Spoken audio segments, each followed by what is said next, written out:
After 8 years of being told I didn't belong, I finally snapped. Every summer, my mother opened the doors of her beach house to everyone except me and my children. She always said the same thing, the line that ate through my spine like acid. There's just not enough room. I swallowed it for nearly a decade, but the year I stopped begging for a place at her table, I built my own. I bought a beachfront resort, filled every room with the people who once stood by me, and when my mother finally called asking why she wasn't invited, I gave her the same words she fed me for 8 long years. Just like your house, mine's out of room. And in that moment, I realized exile cuts deepest when it comes from blood. But reclaiming yourself, that's a wound that heals with fire. My name is Daniel, and this is the story of how I stopped asking for space in a family that never wanted me there. But before I share my story, I want to know you are here with me. Just say listening in the comments or let me know where you are watching from. I love seeing how far my story can reach. Sometimes even the smallest connection can make a story feel heard. Thank you. And now, here's my story. And if you're new here, feel free to subscribe to the channel. It means more than you know, especially to someone who spent years feeling unseen.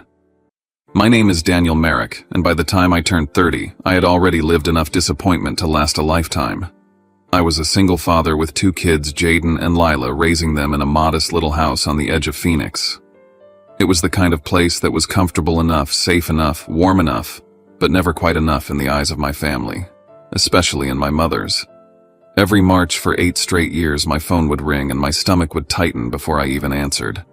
I didn't need caller ID to know who it was or what she was calling about. My mother had a script. She never deviated from a speech delivered with a sigh, as if she hated saying it but somehow loved the power it gave her. "Daniel," she'd say in that soft, almost apologetic voice, "there's just not enough room for you and the kids at the beach house this year." 8 years. 8 times hearing the exact same words, and every time they carved deeper into something raw inside me. My family had a tradition: 2 weeks each summer at my mother's beach house in Gulf Shores, Alabama. Sunlight, ocean breeze, cousins running around, long dinners, laughter. A perfect American family postcard. Except my children and I were never in the picture. Bianca, my older sister, always was. She and her husband Ethan, with their 4 kids, had permanent priority. Mom treated them like the crown jewel of the family, while I was at best the footnote. She'd tell relatives I was trying out freelancing like it was a hobby instead of the full-time lifeline keeping my kids and me afloat. Bianca would always chime in for the kill. "You should really get a real job, Daniel." She said it with a smile that never reached her eyes. I got used to biting my tongue, used to pretending I didn't hear the judgment behind every word. But what I never got used to was the look on Jaden's face the first year he asked why we couldn't go. Or Lila tugging my sleeve, wondering why their cousins got to build sandcastles on the beach with Grandma while they stayed home watching movies. I never gave them the real answer. How could I tell 2 children that their own grandmother simply didn't think there was room for them? Over time, those 4 words, "there's not enough room," became something bigger than an excuse. They became a symbol of the divide between me and the family I was born into. A reminder that no matter how much I tried, I would always be the outsider. But something shifted in me during that 8th phone call. Maybe it was the way my mother sounded almost bored when she said it. Maybe it was the way my chest tightened as I watched Lila coloring at the kitchen table, unaware that she had just been excluded again. Maybe I was simply tired. Tired of trying to earn space where there was clearly none. As I hung up the phone, something sharp and determined settled inside me. Back then, I didn't know exactly what it was. I only knew the moment felt different, heavier, almost electric. I didn't know it yet, but that call was the spark that would lead me down a road my family never saw coming. A road that would change everything. To understand how deep that wound really went, I have to start long before the 8 summers. Long before I was a father, or a freelancer, or a disappointment in my mother's eyes. When I was a kid, my family operated like a universe with 2 sons. My mother and Bianca and I orbited somewhere on the outskirts, tolerated but never central. Bianca was the golden child, the one who got straight A's, who never raised her voice, who always dressed neat and proper. Mom used to call her my perfect girl. I, on the other hand, was energetic, a handful, or on her bad days, trouble. Even the beach house had always been Bianca's territory. When we were younger, she got the best bedroom with the balcony and ocean view. I got the fold-out couch or the twin bed shoved next to a noisy AC unit. But the summer I turned 12, the message became unmistakable. That was the first time Mom said the words to me, "Not enough room." She told me Bianca needed space for her things, and with visiting cousins coming, I could be a big boy and sleep in the garage. I did it. I didn't complain. Back then, I thought doing what she wanted would earn me approval later. I didn't understand that some people only see what they want to see. Years later, just before 25, I married young and divorced young. The marriage burned out fast, two people growing apart while bills stacked up, while sleep ran thin, while dreams shrank to survival. After the divorce, I moved into a small place with Jaden still in diapers and Lila barely 2 years old. My mother didn't hide how she felt about it. "If you had a real career, you wouldn't be in this mess," she said. "Bianca made choices. You made mistakes." From that point on, everything I did seemed to confirm whatever story she had written about me in her head. I scraped by, working freelance design jobs, trying to balance diapers, deadlines, and dinner on a single income. Mom and Bianca criticized from a distance, insisting they were just being honest. Meanwhile, I was building something slowly, painfully, but they never looked closely enough to notice. Then came the moment that cracked something open inside me. A family gathering, everyone seated around the living room, Bianca glowing with her perfect life. Mom sipping sweet tea, smiling that tight smile she wore whenever I spoke. Someone asked if I'd be joining them for the summer trip. Before I could even answer, Mom said loud enough for everyone to hear, "Daniel can't even manage his own life. Letting him stay home is easier for everyone." People laughed awkwardly. Bianca didn't even pretend to hide her smirk. And I sat there holding back every emotion that tried to claw its way out.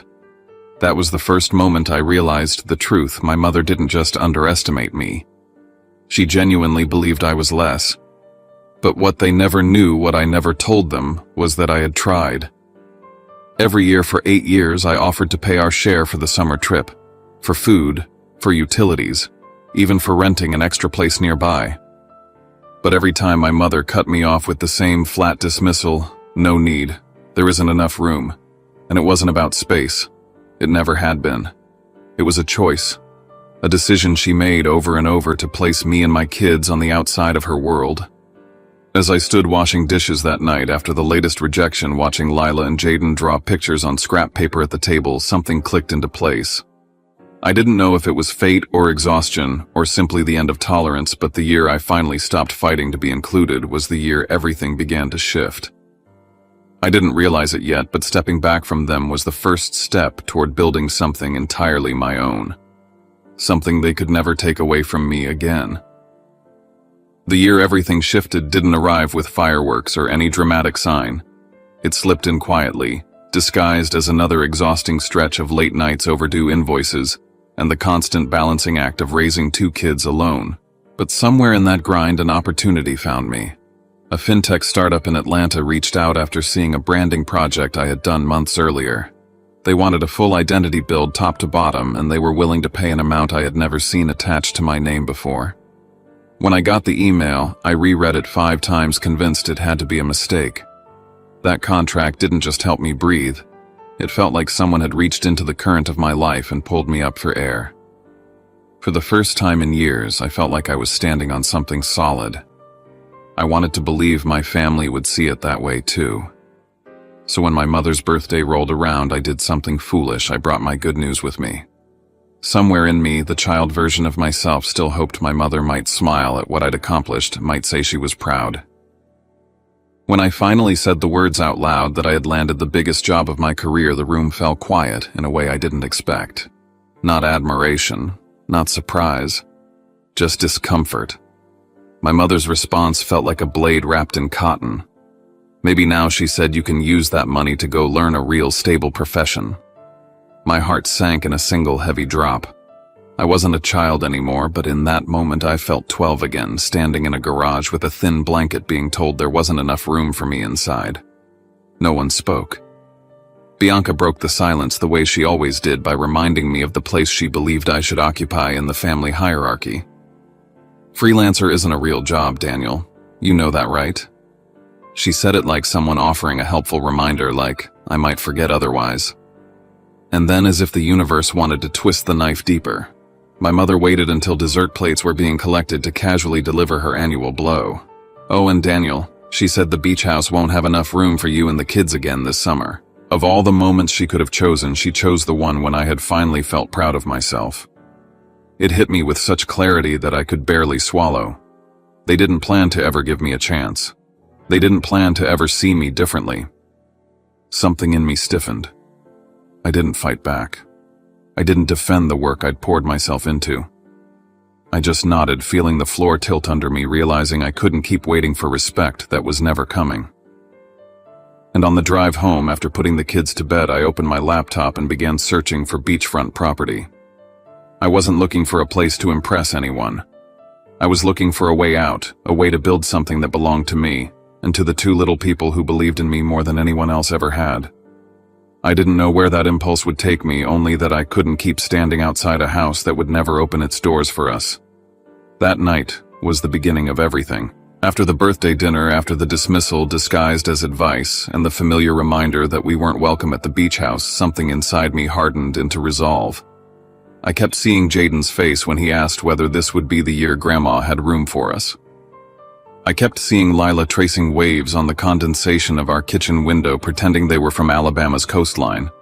I knew that if I stayed in the same place emotionally or physically, nothing would ever change. So I started searching. Late nights after deadlines, early mornings before the kids woke up, and during one of those searches I found it. Ocean Crest Haven.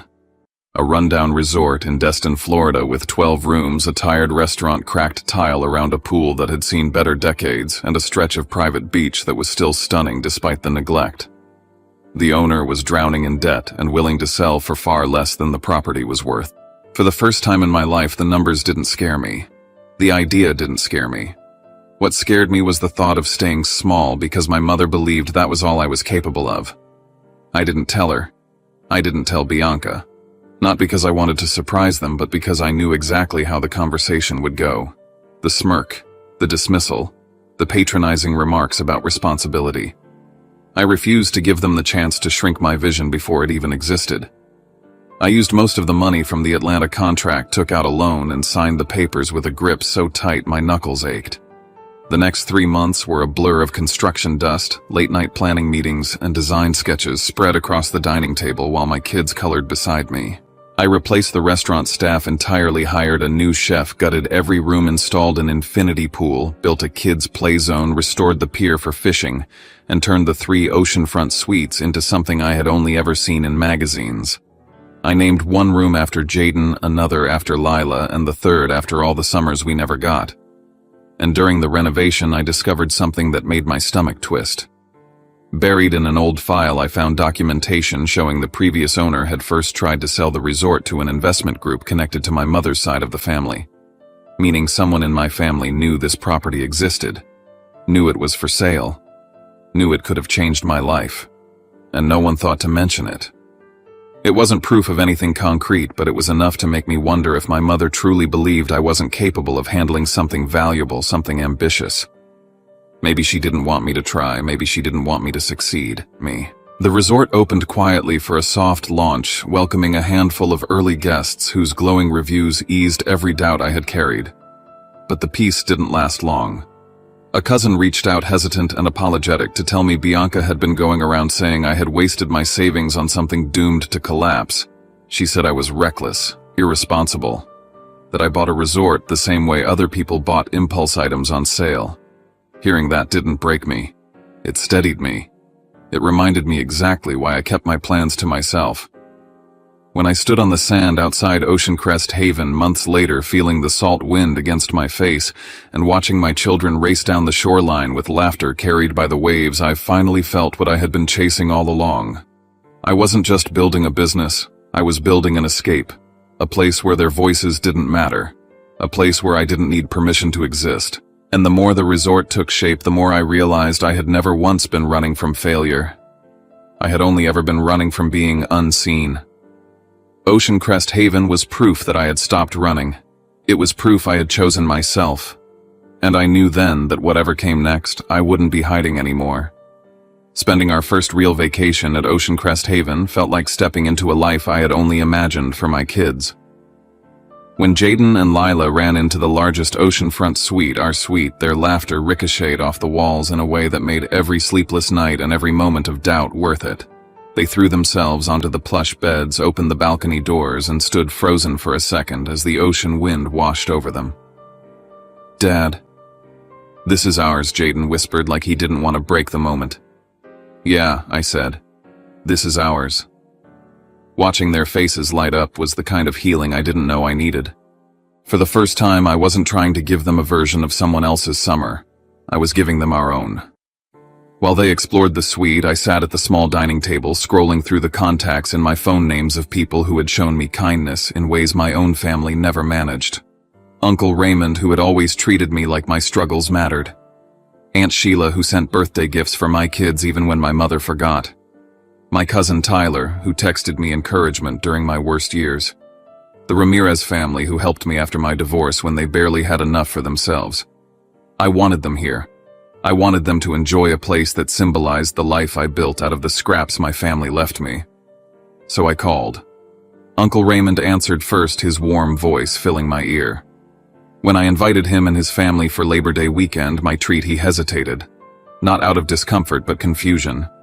"Daniel, are you sure your mother told us you preferred staying home every summer? She said the beach house always had room, but you didn't want to come." The words knocked the breath out of me. I gripped the edge of the table. "She said what, son? She's been saying it for years. We thought you wanted to stay back with the kids." I closed my eyes, feeling the ground shift under everything I believed about those 8 summers. She hadn't just excluded me. She rewrote the story so I looked like the one who backed out. I thanked him, ended the call, and sat there for a long time. Not angry, not sad. Just stunned by a truth that suddenly snapped everything into focus. By the time I finished making all the invitations, every room in the resort was booked. All 12. I filled the weekend with activities: sunset fishing trips, a small boat excursion, a beachside BBQ, and a movie night projected on a screen facing the water. These were experiences I had never been allowed to give my kids. But now I could give them to people who valued me. People who had shown us love. I didn't invite my mother or Bianca. Not because I wanted to hurt them, but because I wanted the truth to finally stand on its own. They had excluded me first. They had made their choice for 8 years. This time I was choosing myself. As the weekend arrived, the resort came alive. Laughter drifted across the pool. Kids splashed under the sun. Adults relaxed on the deck nursing drinks while the ocean breathed behind them. It felt like family more than anything I had ever experienced at my mother's beach house. And as the BBQ flames flickered, Uncle Raymond walked over to me, his expression gentle but knowing. "Why now, Daniel? Why not invite your mother?" I told him the truth, not the softened version, the real one. Every year she told me there wasn't enough room for my kids, so this year I decided my resort didn't have enough room for everyone either. He didn't judge me. He didn't rush to defend my mother. He only nodded slowly, like he had finally understood something that had puzzled him for years. Later that night, as the movie played and the waves crashed beside us, my cousin sent a photo of the resort to our family group chat. I didn't think much of it until my phone buzzed non-stop, and then it rang. My mother's name on the screen. The call I had been unknowingly bracing for. The call that would start everything that came next. I let it ring before answering, inhaling the ocean air like I needed its strength. Because for the first time in my life, I wasn't the one facing the door of a house I wasn't allowed into. This time, she was on the outside, and I was the one who had to decide whether to let her in. She didn't start with hello. She started with disbelief. "Daniel, what on earth am I hearing? A resort? You bought a resort?" Her voice wavered between anger and shock, as if the idea of me succeeding offended her personally. "Why didn't you tell me?" The strange thing was, I didn't feel guilt, or fear, or even sadness. All I felt was calm, a silence I had earned. "You never asked," I said. "And you told me for 8 years your house didn't have room for us. Turns out my place doesn't either." The line landed with a weight I didn't plan but didn't regret. She gasped softly. "So you're doing this to punish me? After everything I've done for you?" Something inside me cracked, not painfully, but like a chain giving way. "Mom, you never saw anything wrong with the way you treated us. You told everyone I didn't want to come on those trips. You didn't even give me the chance to say otherwise." Before she could answer, my phone buzzed again. "Bianca." I barely had time to breathe before I picked up and heard her shouting. "What did you do to Mom?" "She's in tears, Daniel. She says you blindsided her and embarrassed her." "I didn't embarrass her," I said. "I just lived my life without telling her about it." "You bought a whole resort and couldn't tell your own mother. How do you think that makes her look?" There it was, the truth, wrapped in her tone. It wasn't about me. It was about the image of the family she clung to like a lifeline. I stayed quiet, but Bianca didn't. "Fine," she snapped. "You want honesty? I told Mom years ago that maybe you shouldn't come to the beach trips. I thought you couldn't afford it and it would make things awkward. I was trying to protect you." I felt the words physically, like a punch to the ribs. "You never asked," I said. "You never once asked if I wanted to be there. I offered to pay every single year." Mom refused. Bianca fell silent. A kind of silence that suggested she wasn't shocked by what I said. She was shocked she had never cared enough to find out. That evening, another message came, this time from a cousin. Short, direct. "Your mom always said you were just like your father, that you'd never amount to much. That's why she put her energy into Bianca." I stared at the screen for a long time. My father had been a chaotic man, driven, brilliant, but reckless. I had spent my entire adult life trying to raise my kids differently, trying not to repeat his mistakes. But none of it had mattered. My mother had already decided who I was before I ever got the chance to show her. When she called again 2 days later, it wasn't to apologize. It was to command. "Come over," she said. "We need to have a family meeting. We need to sort this out before you ruin things further." But I remembered those meetings. They weren't conversations.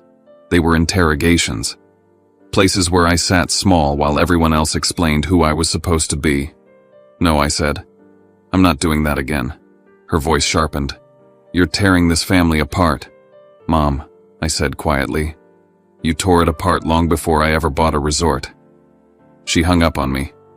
Minutes later, Uncle Raymond called. "Your mother is furious," he said. "But Daniel..." "She's furious because she's finally being confronted with the truth.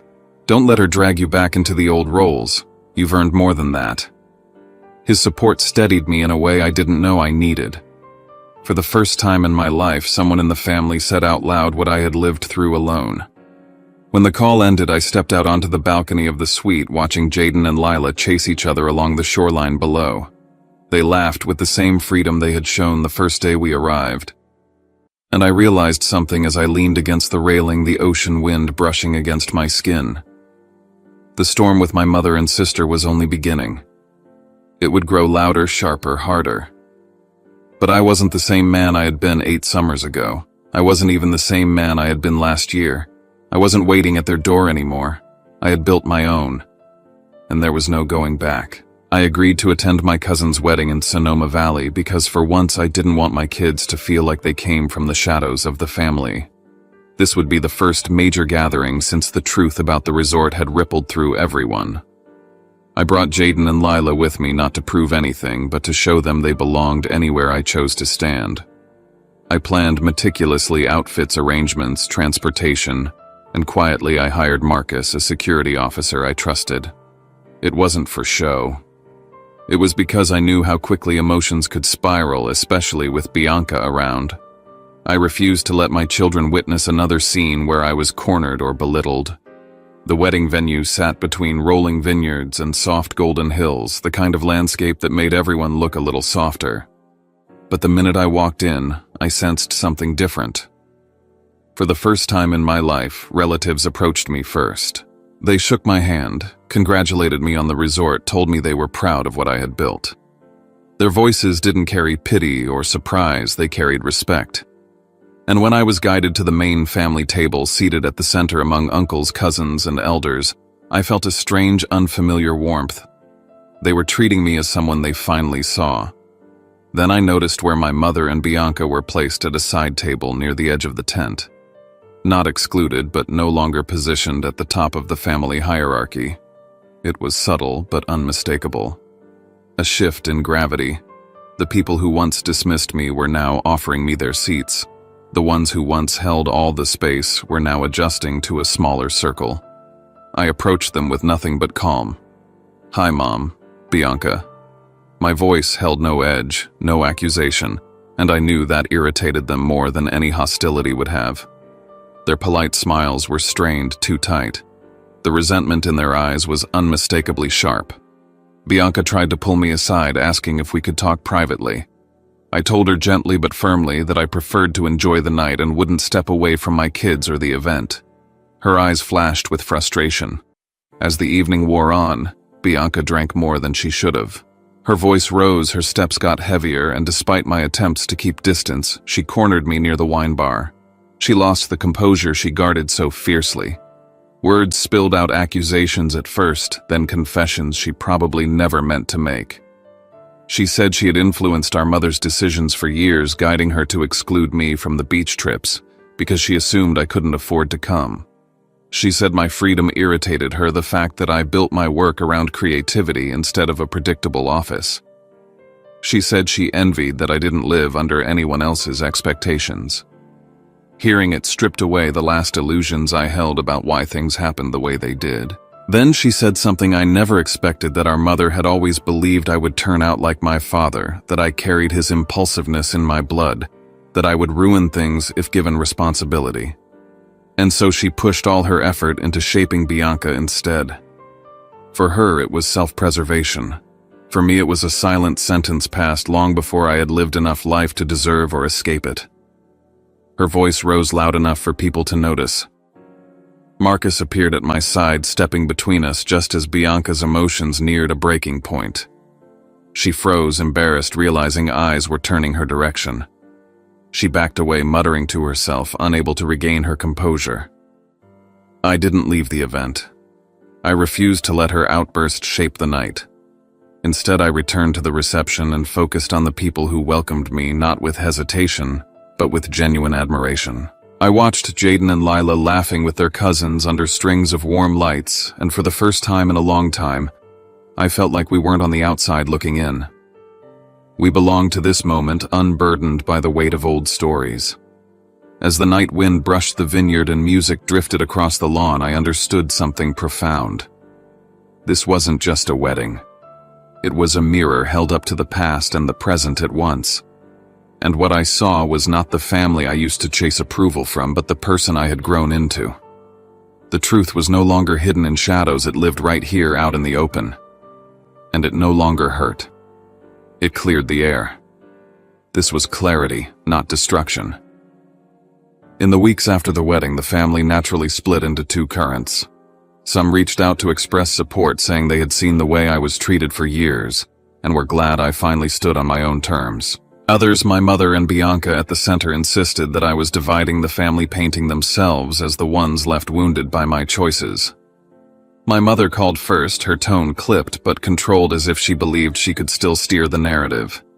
She said she wanted to make peace, but every word suggested she wanted me to comply, to smooth things over the way I always had. The moment she said, "This has gone far enough, Daniel," I felt the old script trying to pull me back in. I told her calmly that peace required truth, not excuses, not rewritten versions of the past. Truth. I laid out the three things I needed from her if we were ever going to rebuild anything real. She needed to acknowledge that she favored Bianca for years. She needed to admit that I had offered many times to pay for our share of the vacations, and she turned me away.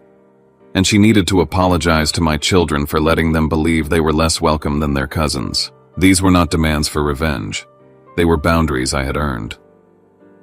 She couldn't say the words. She said apologizing would make her look weak, that a mother shouldn't have to justify herself to her child. She framed vulnerability as loss of authority, as if acknowledging harm would undo her identity. That was when I realized she wasn't trying to heal anything. She was trying to hold on to control she no longer had. So I told her the truth. I was willing to have a relationship with her, but not the one we used to have. Not one where I lived in the corner of her expectations, constantly trying to prove my worth.